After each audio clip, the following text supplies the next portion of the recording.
We want safety and wellness.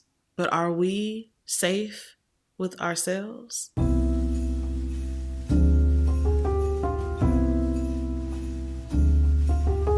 Hello, storytellers. Welcome to Storytelling Tarot. My name is Jeida K, and I am so excited that you're with me today. Today is day 11 of Divcember, which is a tarot twist on Vlogmas. Whether you're with me here for the first time or you've been here for a long time, you are welcome in this space, and I'm so excited that you're here. Thank you for being here. If these readings have been resonating with you, I would love the opportunity to work with you one-on-one. All of the information to book with me is in the description box below, including a 15% off discount code that is valid until January 1st. Go ahead and use that code to save 15% off, and I will see you at the tarot table. If I may add, I recommend using that discount code for the 6-month forecast that I offer, which is a robust reading where we look into the first 6 months of 2024. And I like to say they're a bit of a strategy meeting because we look at the themes, we look at some obstacles that you might come across, and we also get some strategy about how you can navigate and move through the world, through your life, through your relationships and your career, all in that one reading. So if that's something that's interesting to you, then I will say book. And also stay tuned because I will be giving away one of those readings to one lucky winner at the end of December. So stay tuned for how you can get in on that giveaway. All right, y'all, I don't have a mug of the day because I've had 2 coffees and I don't need any more. So we're just gonna get into this today. Our ancestral message today is energetic footprint, and it was reversed. Energetic footprint. Love this card. I feel like I love all these cards. It's a beautiful deck. But I love this particular card because it is speaking about our impact. Energetic footprint is about recognizing how big a deal you are. That every decision that you make has impact. It ripples out and touches other areas of your life, right? It is saying that when you move, the world responds. Your spirits respond. People around you notice. And so the question is always, what type of impact are we having on our world and our environment? What are we putting out there for people to witness and experience? Now, the card for us today was reversed. And so for me, this is saying that there are particular things that we impact that we can control, or things that we should be in more control of that we are neglecting. In reverse is making me think that perhaps we don't recognize how big a deal we are. We don't recognize that we have the power to move and to shake and to shift things in and around us. And this is just a reminder for us to know we have more power than we know over ourselves, over particular areas of our lives, over the way that we show up in our relationships, in our careers, in our jobs. And sometimes I think that we can cast all of it to the wind, and spirits are saying, no, you need to recognize that for every action, there is a consequence. And so if you want your life to look a particular way, what actions can you make? What commitments can you establish or reestablish so that your life looks the way that you want it to go? I'm thinking about the ways in which we can sometimes neglect ourselves.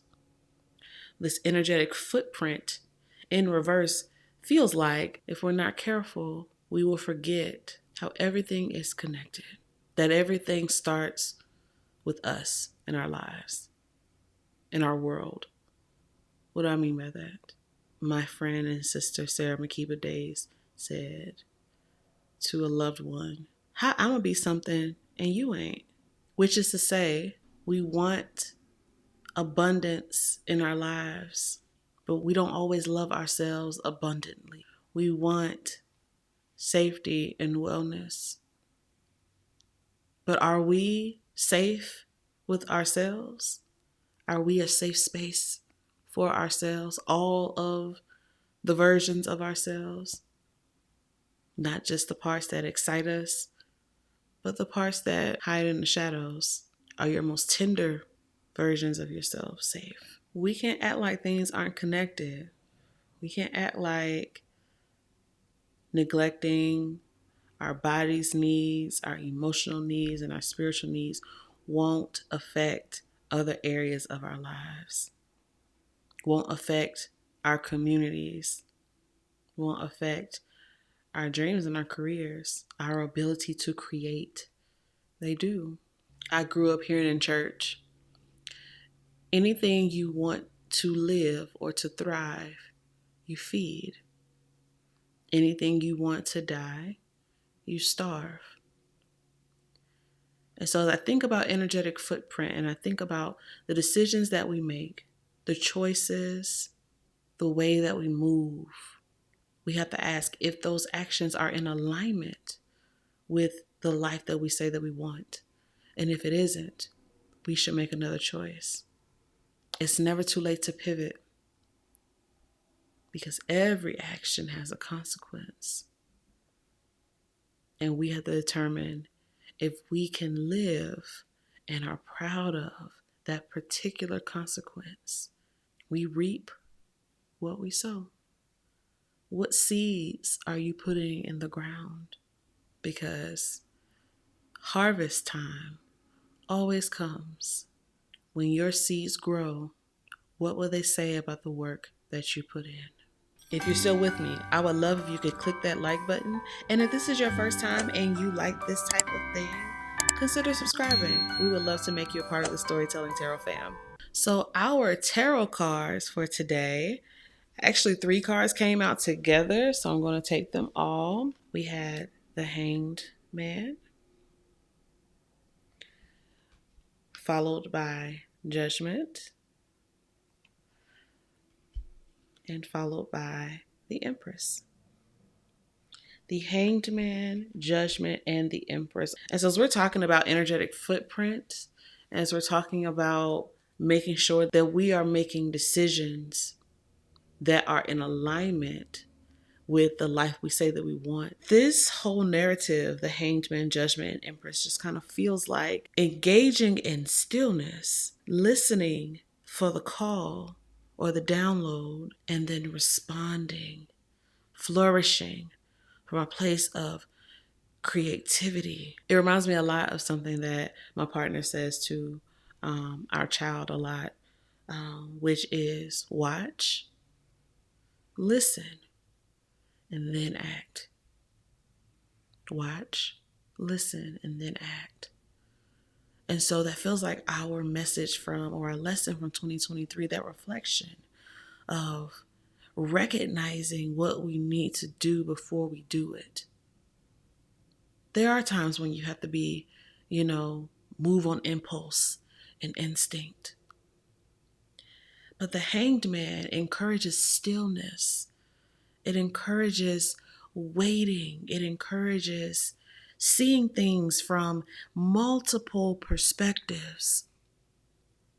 Seeing things from a higher, more elevated perspective. And allowing yourself to just wait.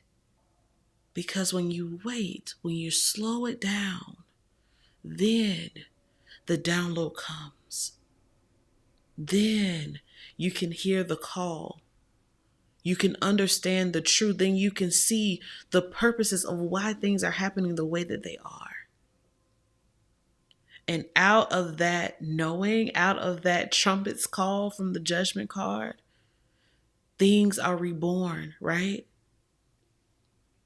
And what's beautiful is the Hanged Man speaks about sacrifice. So what is it that we have sacrificed and laid down in 2023?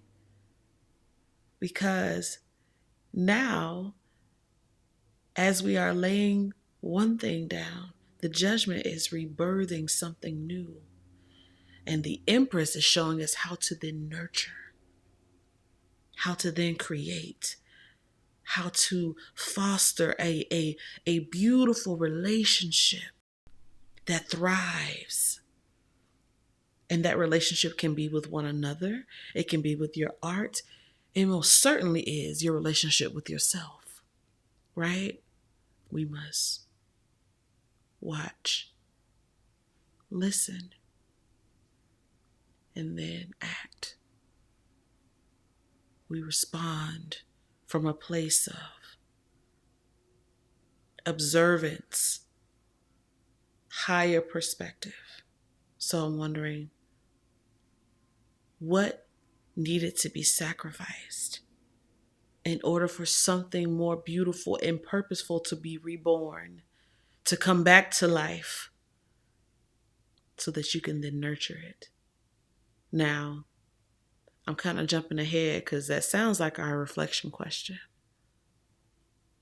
but I think it's a good one. The card that represents how this will help us in the year ahead is the 10 of Pentacles. Look at that. That is long money. That is support. That is abundance in its highest form. In whatever way you need it. Money, resources, love, shelter. That's what's available. And as we do this work of the energetic footprint that is with it in reverse, thinking about how everything I do affects me, my wellness, everything I do, every decision that I make, the relationships that I enter into, the contracts that I sign, the projects that I invest in and work on, right? All of those things, they affect my wellness. It does not just happen in a vacuum around you. No. The energetic footprint card is talking about your impact in and around you. And not only for yourself, but also for your family, also for your ancestors and spirits. Everything is connected. And that's what we see here in the 10 of Pentacles. We see that. We see the legacy. We see the interconnectedness of the family, of the bond. But what I love is, as we are learning how to care for the self, give yourself what you need, plant good seeds for yourself, in your physical wellness, emotional wellness, spiritual wellness. Doing that allows your heart to be open to welcome in and to receive the wealth, the abundance, the health, the support. All of that comes in as you have done the tending work and the nurturing work to know that you are worthy. You are so worthy of that. I hope that this can be encouraging to you, because the 10 of Pentacles is very much so hold on, help is on the way. Light and progress to Whitney Houston spirit. It's a card that says that help is here. Help is being built around you to help you.